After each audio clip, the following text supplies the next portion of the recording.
Muy bien.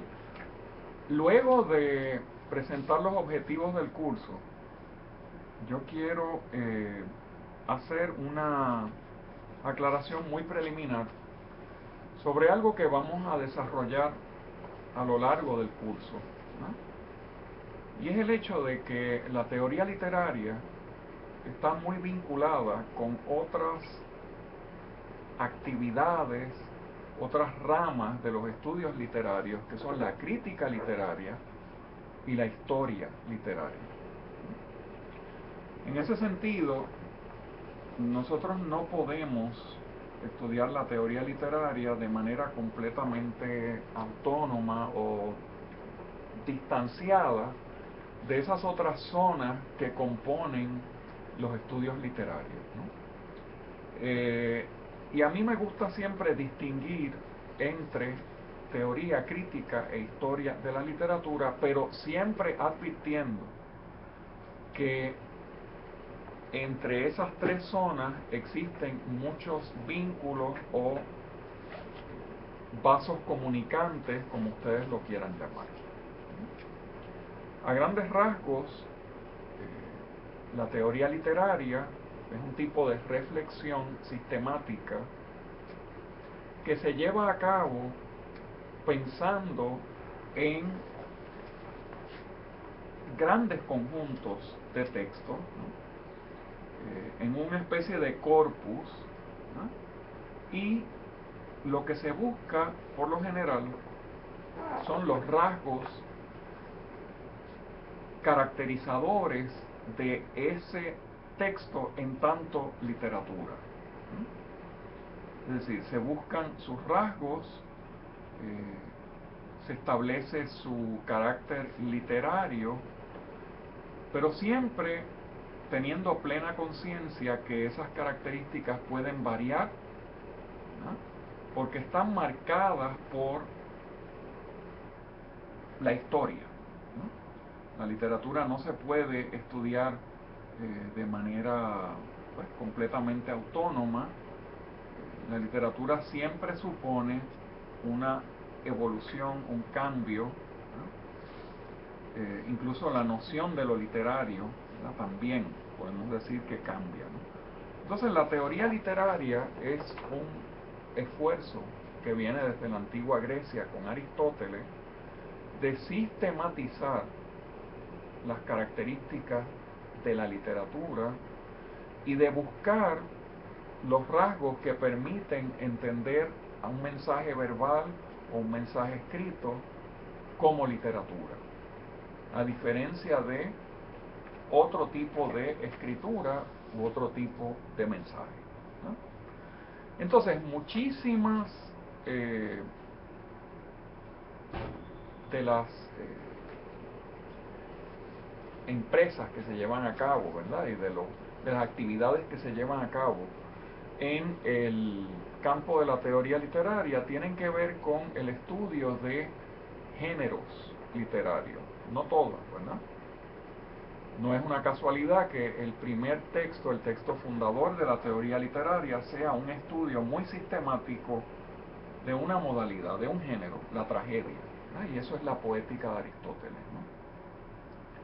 En ese sentido, los géneros literarios ocupan un lugar privilegiado en la teoría literaria, ¿no? Se estudia lo literario a partir de el modo en que se concreta o se especifica en unos moldes que son muy dinámicos porque cambian a lo largo del tiempo, ¿no?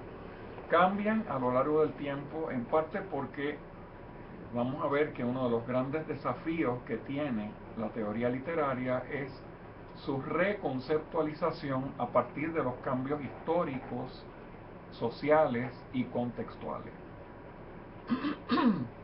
Bien, ese carácter sistemático y hasta cierto punto abstracto que puede tener la teoría, ¿verdad? Abstraer es también teorizar, se complementa en los estudios literarios con la actividad crítica, con lo que nosotros podemos llamar crítica literaria.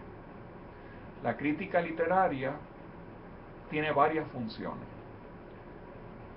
estudia para más bien interpretar textos específicos de la literatura y además de eso recibe, valora,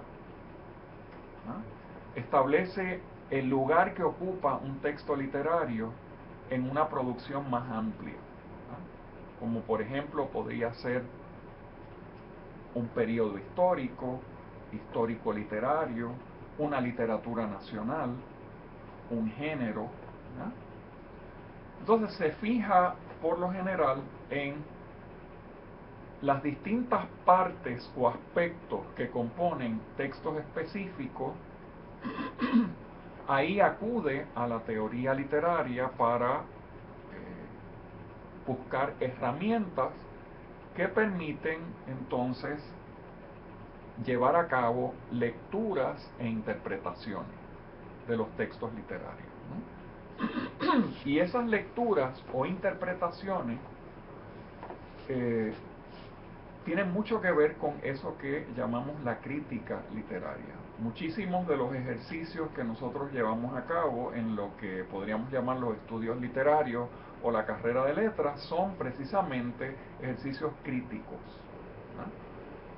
Y entendemos por crítica un ejercicio del criterio, ¿no? De la opinión, pero esa opinión tiene que estar fundamentada en un estudio cuidadoso del texto, ¿no? Ahora bien, ese estudio cuidadoso del texto puede complementarse con consideraciones históricas, filosóficas, sociológicas, lingüísticas, ¿no? Y en ese sentido, la crítica literaria supone establecer nexos, vínculos entre un texto o un grupo de textos y una serie de fenómenos que pueden ser literarios, artísticos, sociológicos o filosóficos, ¿no?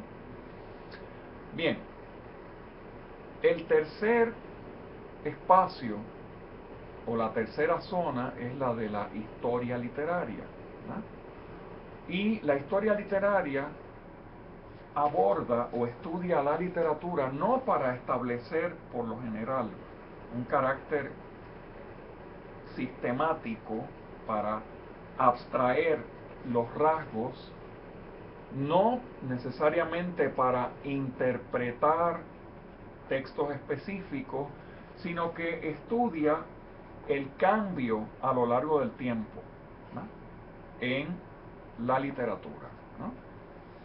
La historia literaria, por supuesto que también se puede nutrir de la teoría y también se puede nutrir de la crítica literaria, pero su meta es precisamente desarrollar un estudio del devenir de los fenómenos literarios, ¿no?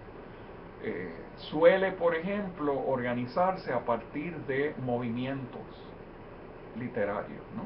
El estudio de movimientos, ¿no? Algunos estudiosos hacen historia literaria a partir del concepto de generación.